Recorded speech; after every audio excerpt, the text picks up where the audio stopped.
Welcome to the National Women's Fitness Academy podcast. We're here to talk about women's health, female hormones, body image, and all things health and fitness. Hello girls, and welcome back to another episode of the Women's Fitness Academy's podcast. I'm your host, Siggy, one of the WFA's educators and a women's online coach. Today, I'm joined by the lovely Amanda, who's a personal trainer, accredited sports nutritionist, and a comp prep coach. She specializes in working with your everyday woman as well as female athletes, all while being pregnant with her second little girl due in December. How freaking exciting is that? Not only that, she's also so passionate about teaching women about their bodies and nutrition so they can enjoy a balanced lifestyle and still achieve their goals. Amanda, what does balance look like for you right now? Well, balance for me, I suppose, obviously being pregnant, my approach to my nutrition and training is very different. I don't put a lot of pressure on myself to stick to particular macros or pushing too hard in training sessions. For me, balance is, still moving my body, feeling good, modifying my training lifts as my stomach gets bigger. Towards the end, deadlifting can be a little tricky. And with nutrition, being mindful after tracking for so long, I can I know roughly how many calories I've eaten in a day, whether or not I've tracked. So just being conscious of, knowing roughly what my maintenance is, knowing if I'm eating way over or not, knowing when to pull back, and just making sure I'm eating a lot of nutritious foods, which can be a bit tricky in the beginning. If you've got morning sickness and some food aversions, protein usually drops right down, and you kind of just want hot chips. But keeping in mind, including, your fruits and vegetables, and just having a more of a wholesome health approach is kind of how I sort of keep the nutrition and training going during pregnancy.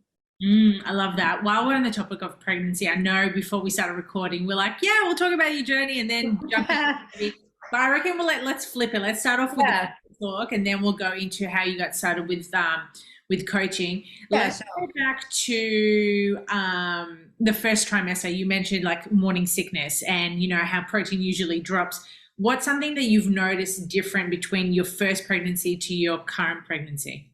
They've actually been nearly identical, which is funny because I know there is this wives' tale out there that, different gender pregnancies apparently feel different. So when this one felt the same, I was like, I wonder if I'm having another girl. And I am. So whether that's a coincidence or not, I don't know.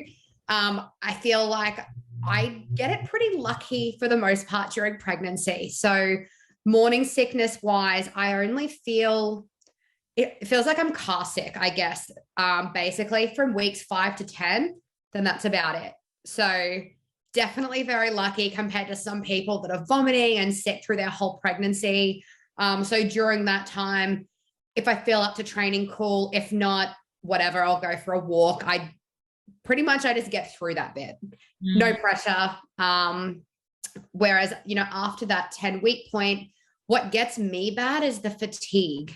So with this actual pregnancy, I ovulate at weird times. So for my for my daughter, it took us 12 months to fall pregnant with her just because I didn't realize that I ovulated at the wrong time. So, we'd be trying, and then by the end of the month, I was like, oh, don't touch me. And then that's when I was ovulating. So I was like, okay, good to know.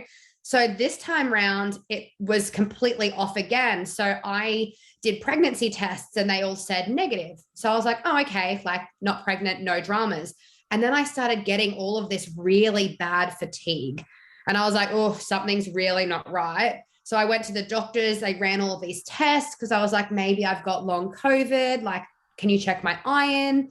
And they're like, oh, no, you're pregnant. I was like, really? Because I did all of these tests and they're like, oh, it's because, your timing was way out. And I actually fell pregnant the weekend my period was due, which was why when I tested, obviously it was negative because it was day 0. So yeah, I get the fatigue bad where come lunchtime, trying to keep my eyes open, I almost want to just get toothpicks to hold it open. And first time around was a lot easier because I didn't have a 1.5-year-old to run around after as well. I could just go get my pregnancy massage and just sort of meander around doing my thing. Whereas now you don't have that same amount of time to rest. So the fatigue feels worse this time around. But yeah, otherwise I feel like towards the end, like all the pelvic pain usually gets me pretty good. So I'm waiting for that one.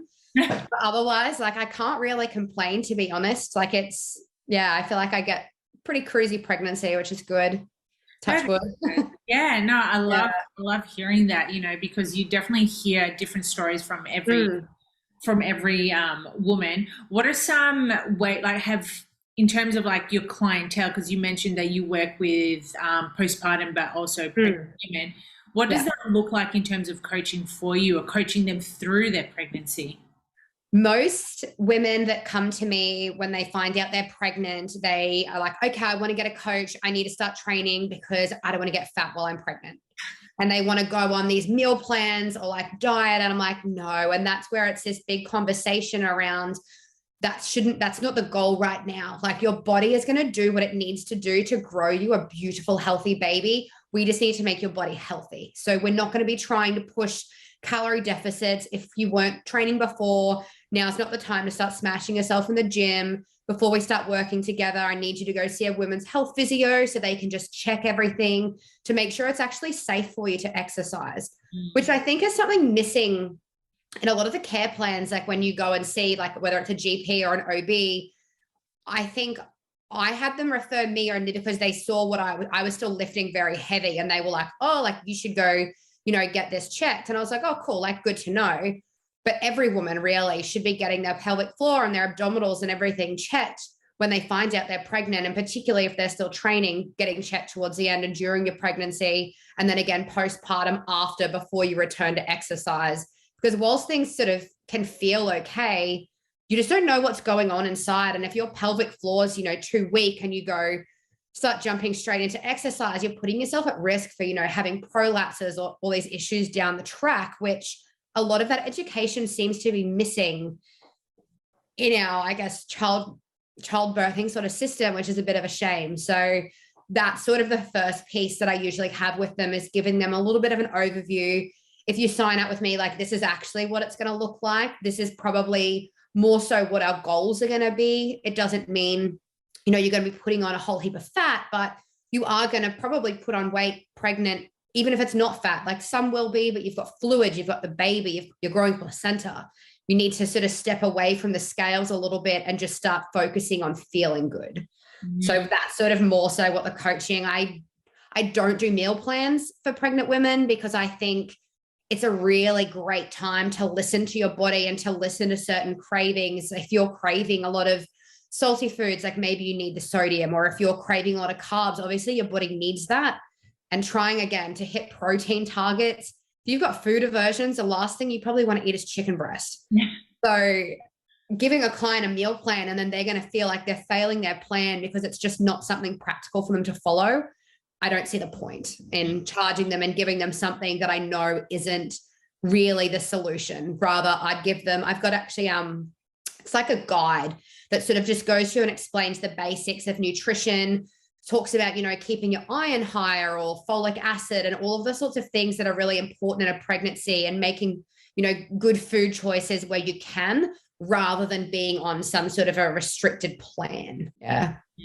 I love that, because too many they don't speak enough about women fearing gaining weight during pregnancy. It's such a hot topic because once women become pregnant, they're like, oh, I just don't want to get fat. It's like this fat phobia of them larger, and they don't realize that is the natural process of the pregnancy. Yeah. Like your body's preparing to be able to breastfeed. It's going to store fat stores, most likely on your thighs. Like that's just what our body does. It's designed to survive.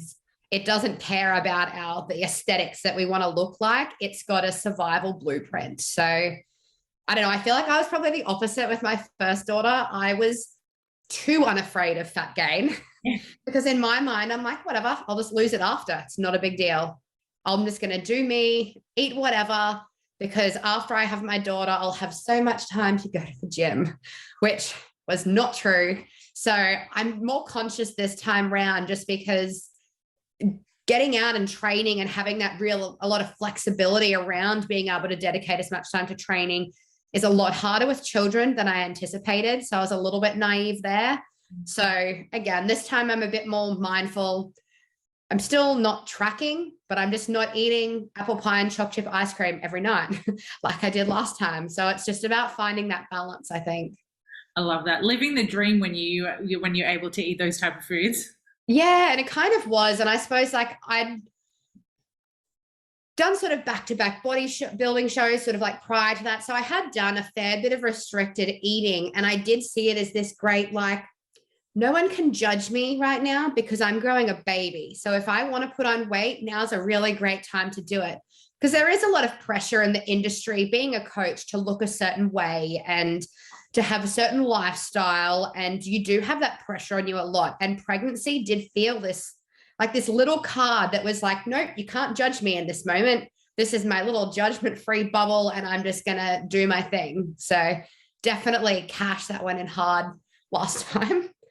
But yeah, this time a lot more mindful. But Speaking of pressure, have you ever felt that pressure being in the industry?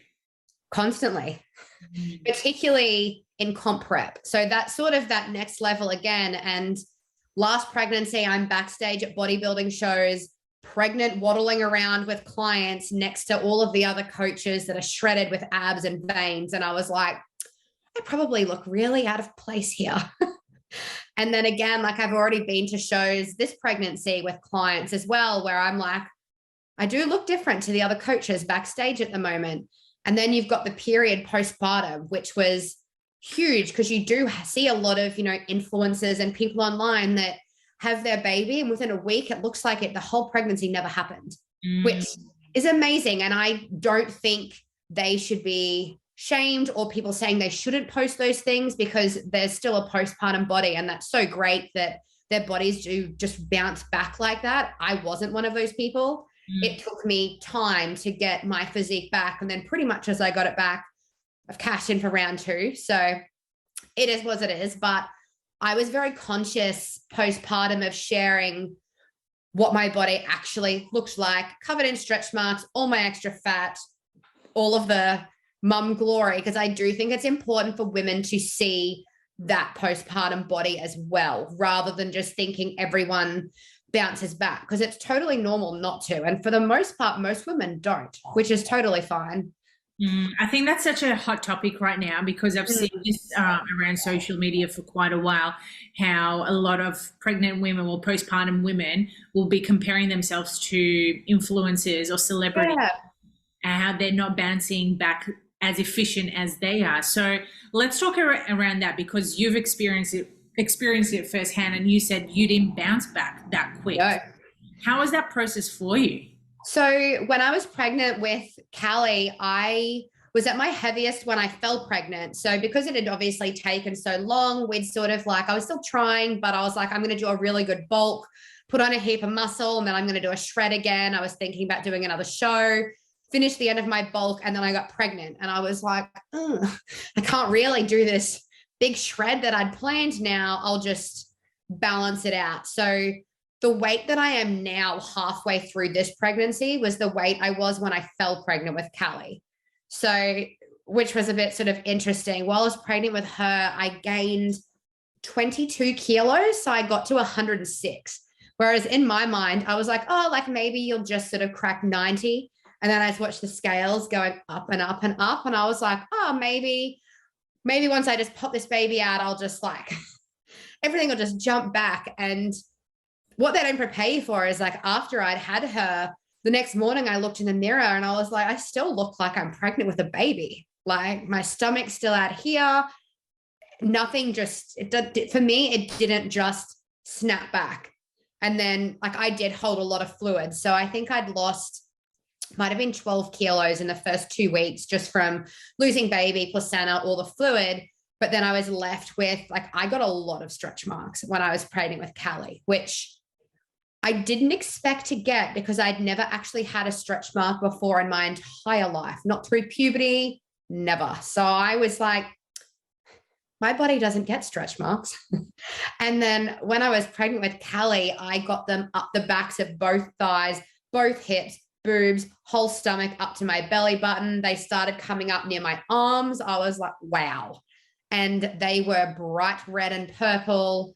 It looked like a watermelon, my stomach, with all of the marks on it. And surprisingly, it didn't bother me at all getting the stretch marks.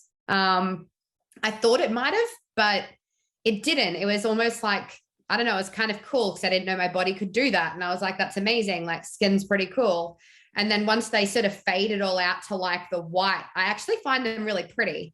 I really like tattoos. And to me, they're almost like the body's natural tattoo, because I have a lot of, I guess, mandala artwork. So now I've got marbled tattoos with all of the stretch marks through them. And I actually kind of like it. So yeah, it doesn't bother me. I'm interested to see if this pregnancy, they just stay through the same stretch marks or just cover my stomach entirely. But yeah, I know that it's a bit of a soft spot because I know a lot of women get quite insecure about stretch marks. But at the end of the day, it's really not something we can control. No. So I am very big on not beating yourself up or getting upset about things that are outside of your control. There's plenty of things inside your control to stress about than adding the ones that you can't actually change. So yeah, I just embraced those, didn't really have an issue with them. It was more concerns for my business postpartum was where I was a little bit worried. I'm quite comfortable sharing, I did check-in photos that were very, very raw, very unfiltered, very postpartum body, which I was very happy to do. But there was definitely a part of me that wondered, if I look like this, maybe I won't get clients because they'll think like, oh, well, that's not my goal body. So I'd rather sign up with someone that's got my dream body, because if they've got the dream body, then they'll be able to get me a body like that. So that was sort of a big one where I was like, am I going to damage my business by sharing this part of my journey? That is so powerful. Which I don't think it did. I feel like it made a lot of other women and mums feel quite comfortable and felt like I understood their journey. It probably didn't do as many favors in like the comp prep space, I suppose, but definitely with like the lifestyle women, I feel like it probably empowered and made a lot of people feel more comfortable coming to me for coaching, because I don't project that sort of body image pressure, I suppose. But yeah, it was definitely something I considered when I was sharing it. It wasn't about people seeing what my body looks like. It was, how is this going to affect my business? Yeah. It's so powerful to be able to share that, because I'm sure whoever's listening to us right now may be related to that, whether they're pregnant or not, or whether they were going through a phase where they gained a little bit of weight and, they felt that hesitation, now that I'm overweight, in quotations, people are not going to want to work with me. And it's that pressure that we put on ourselves because of the industry where it is. Yeah. To look a certain way. But I truly believe we're slowly like steering away from just the physical. I think that's because the public are becoming more informed on asking, what are your qualifications? Because before it was very loosely regulated. Anyone that wasn't even a PT or a nutritionist is just throwing out train like me or eat like me plans to people. Whereas now that it's getting a little bit more regulated, I think it's highlighting a lot of people that actually aren't qualified to be doing what they're doing. I definitely encourage people, like if you're inquiring with any coach, if they don't have their formal qualifications on their profile, ask them. I'm definitely never offended. If anyone asks me what my qualifications are, like I'm actually really impressed that they're taking that initiative to get that sort of information before putting their health in someone else's hands. Like you're not going to go to if doctors, for example, like you're not going to go see someone and just assume they're qualified. Like you need to know that who you're seeing is actually qualified and has the knowledge to be giving you the information they're giving. So I think that space is kind of helping, where it's not just getting a coach based on aesthetics. You're looking at other factors now, which is a relief, because some of that stuff 10 years ago was very alarming. And some of it even today is alarming, some of the things out there, particularly since social media has grown and it's given a lot of people huge reach, but it's not always necessarily a good thing. Yeah. Well, yeah, it always has its pros and cons regarding that. Yeah, definitely. Like it can definitely be used for good or evil, which is, yeah, good. Yeah, it's so true. So speaking about coaching, like what attracted you to become a personal trainer in the first place? So I have a genetic condition where all of my joints dislocate. It's something to do with a sort of connective tissue in my body. So I started dislocating when I was a child and got told from the age of 12, like I wasn't allowed to play sport anymore because anytime I tried to do something, my knees or my shoulders would dislocate. So when I was 16, they did a heap of, it's like a reconstructive sort of surgery where they broke my leg and they moved things around and put screws in it to try and stop it from dislocating as much. And with that, I was in a metal splint for 6 months. I had to learn how to walk again. And there was all of this rehab. And being immersed in, I guess, a hospital rehab-y environment got me really interested in the health and fitness space. So initially, I really wanted to be a doctor. So when I graduated high school, I actually started studying medicine initially, and was sort of drawn that way.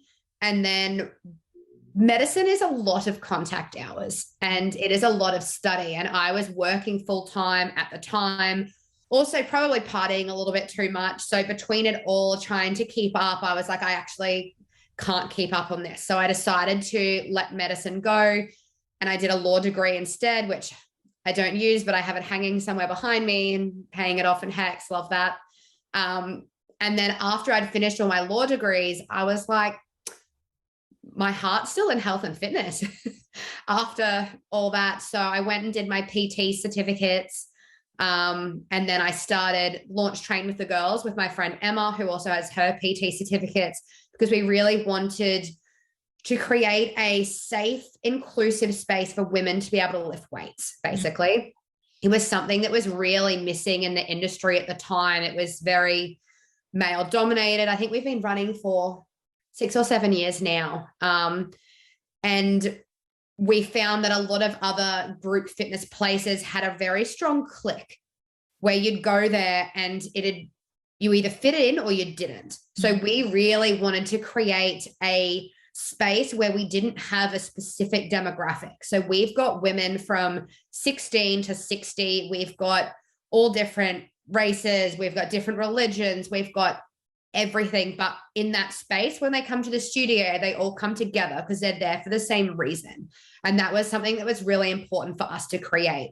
So once we'd sort of started with the training, obviously you really need that nutrition component because you really just can't out-train an uninformed diet. So I did my sports nutrition certificates originally through Sports Nutrition Association, and then that gives you your graduate pathway to be able to do a postgrad. So I jumped in, did a postgrad in performance nutrition through the Institute for Performance Nutrition in the UK, just so I had that extra scope. And then I had been doing my own comp prep, competing myself sort of during that time. And I worked with a range of coaches, and some were really great that I took some really good takeaways from. Some weren't. And it felt like there was a bit of a gap for females in comp prep. There weren't that many female coaches. And I felt like a lot of the male coaches didn't really understand the female body, didn't understand what it was like trying to push through training when you've got period cramps. Like all of these little things, I was like, I get what they're saying, but I also didn't really feel like they fully got me.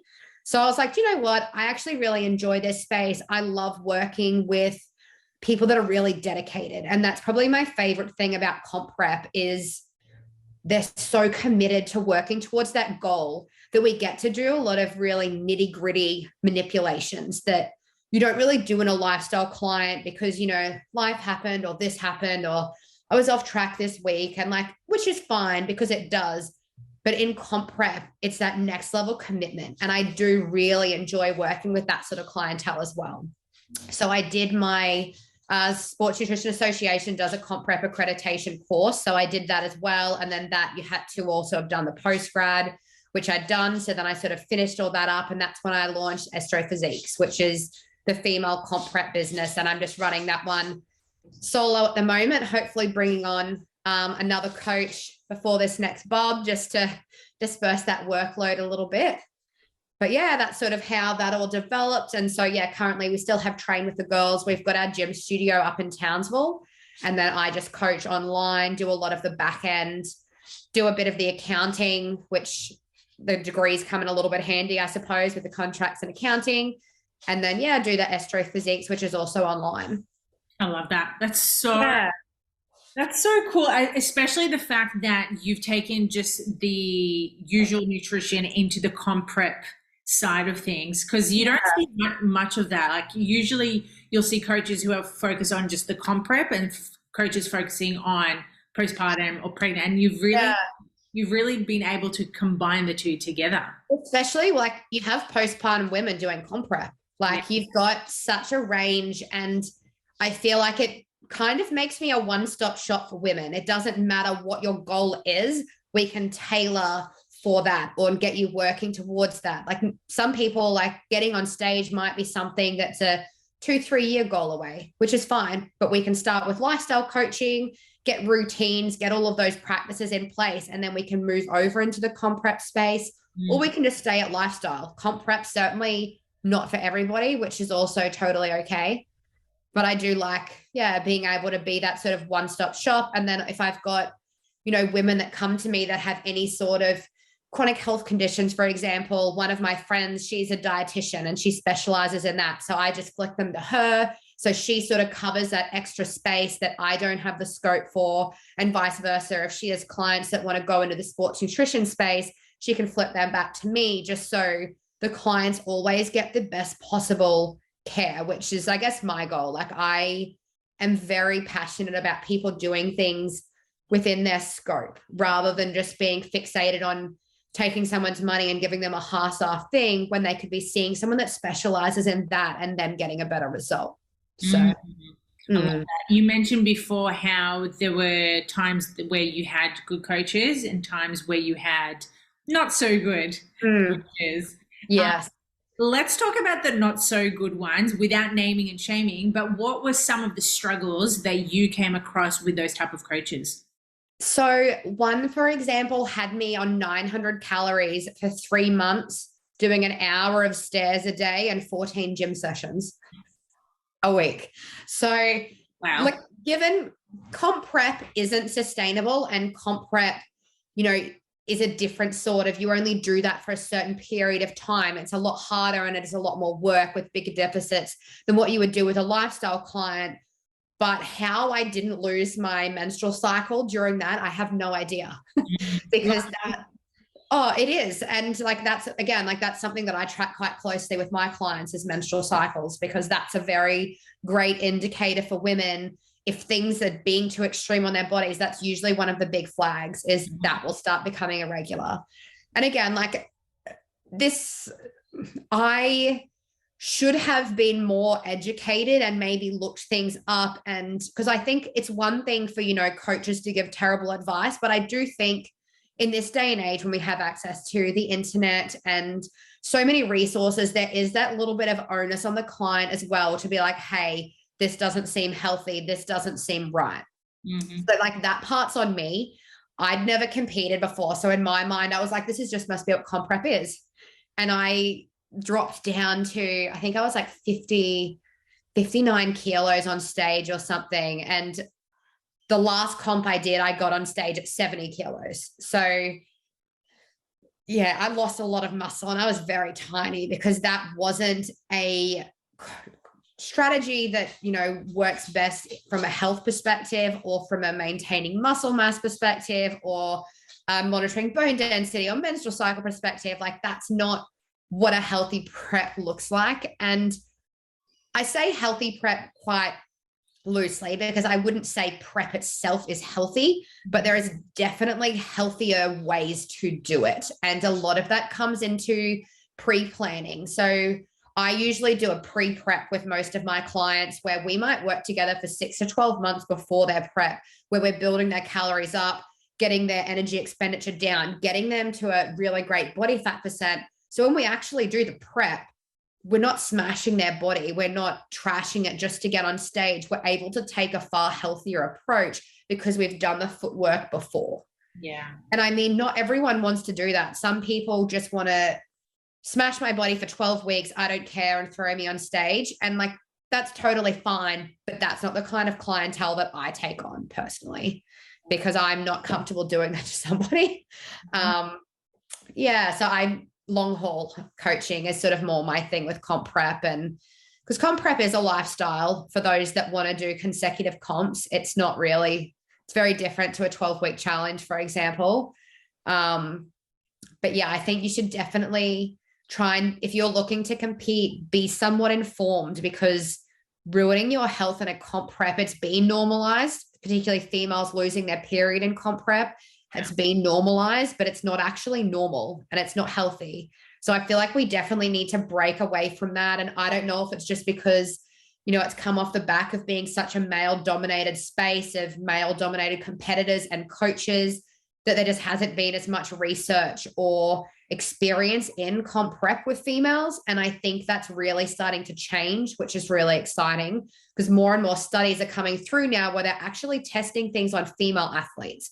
Whereas historically, everything's been based on men, and their bodies are so different to ours that we really can't use that data and apply it to females. The science is evolving, finally. It is, like, finally, but it is, which is really exciting. And I love the fact that you also mentioned that so many women out there are normalizing how they're losing their periods, or, you know, having this like gold star going, oh, look at me, I've lost it, but not realizing that those who are not aware of it are thinking, oh, it's normal. So if I'm going to go compete, I'm going to lose my period. It's just like, red flag. Yeah, it's not even become like an if, it's like a when. Like, oh, when did you lose yours? And it's like, if that's not supposed to be what a prep looks like. And like, look, that doesn't mean to say that if you lose your period in a prep, you have a bad coach. Everyone's body is so different. And I've had clients that, even though we've done quite a healthy prep that last month, some of them have missed a period. Like, it does still happen, because at the end of the day, the female body is not designed to be really sitting at like, 8% body fat. It's just not. And that's just your body saying, hey, this environment you're in right now, it's not conducive with you having a healthy pregnancy. So we're just going to take that off the table. So like, it is a part of it. But if you're going, 6, 12 months, like majority of your prep, like it's very disrupted, that's a flag. That's a bit concerning if it's for long periods of time, because it can take time to get your cycle back. And particularly, like, I've had comp prep clients where after the show, their next step is they're planning on getting pregnant and having kids. Which is cool. But that is also something we keep in mind during this prep, is well, we could push to this point, but let's just pull back that little bit to here, because this is still really important. And this is still another really big goal that you've got coming up that we don't want to jeopardize, because starting a family is kind of a big deal. Stepping on stage, you can do that anytime.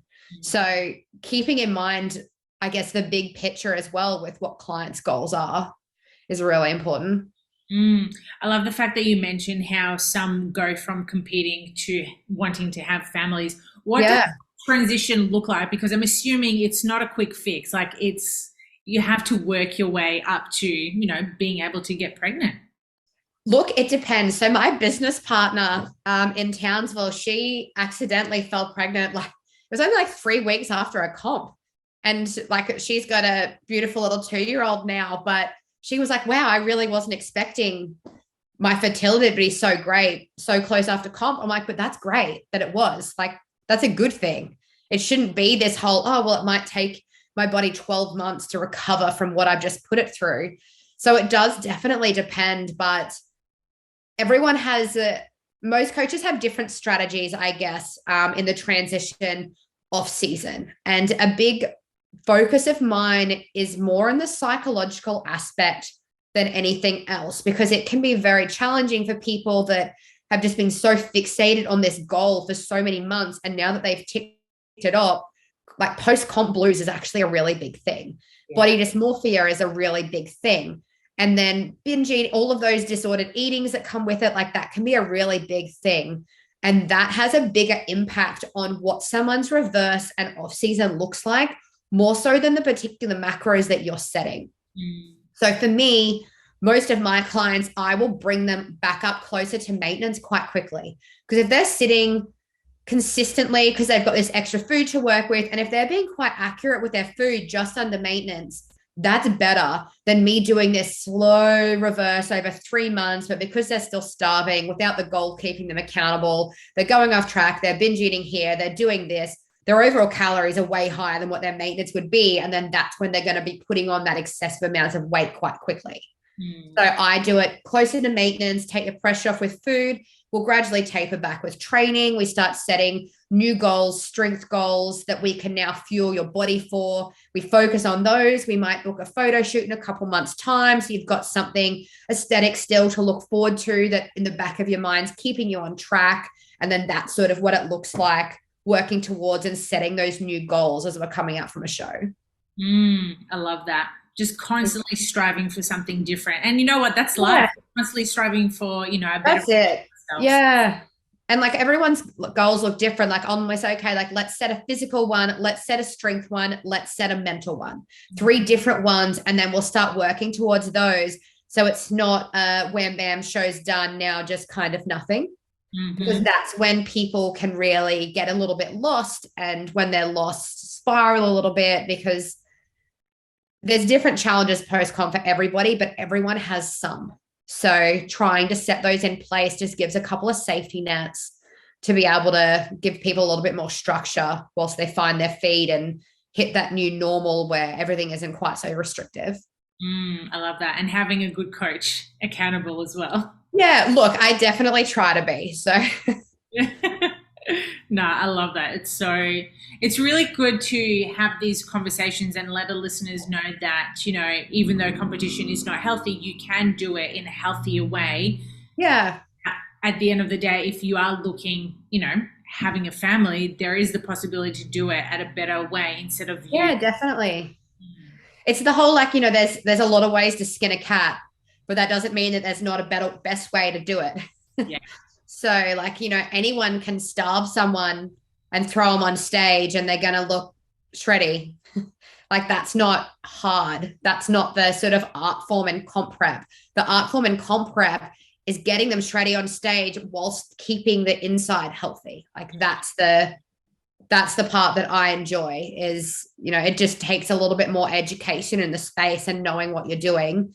Because as I said, anyone can give someone a low calorie diet and tell them to do a shitload of cardio. Like that's not really, hard to do. So no, it's not. Do you think you'll step on the stage post-pregnancy?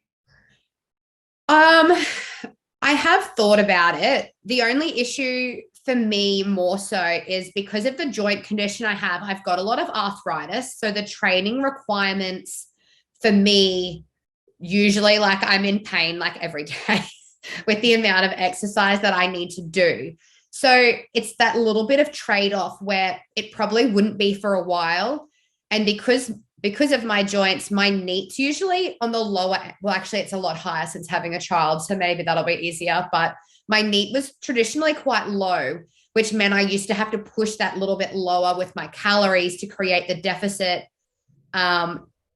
And I'm a bit conscious as well, having daughters, kids are so impressionable. Yeah. And I don't know if I would like them watching me weighing myself daily, meticulously weighing my food, because there is that obsessive element with comp prep.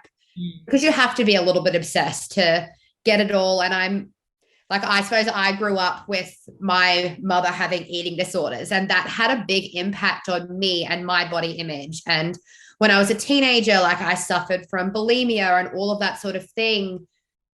So I'm very conscious of the things I say and do and how that's going to be received by my daughters. So I'm very conscious of, it's actually become quite easy now because I'm actually quite kind to my body, but it did take me time to get there. But I don't know, even my little girl, she had the chunkiest thighs. And I still, even as a baby, I never said like, oh, what fat legs. I'm like, you've got such strong girl legs. Like just that really positive language, because I want her to know what it's like to talk kind to yourself. So I am a bit sketchy as to what that would look like if I then brought comp prep into the house for me, just because I don't have the genetics behind me to have a very breezy prep. Mine is quite hard to push my body to that point. So it probably wouldn't be until they were a fair bit older where I could probably explain to them the difference of comp prep and that it's not normal and all of the rest of it. So I didn't feel like I was, I don't know, affecting them.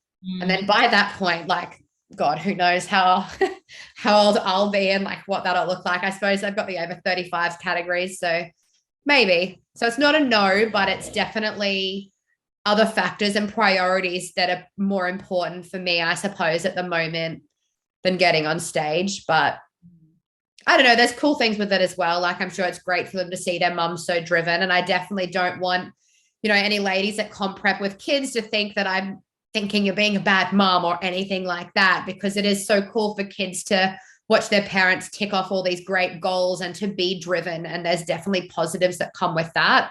Yeah. I suppose probably just from my childhood, a little bit traumatized.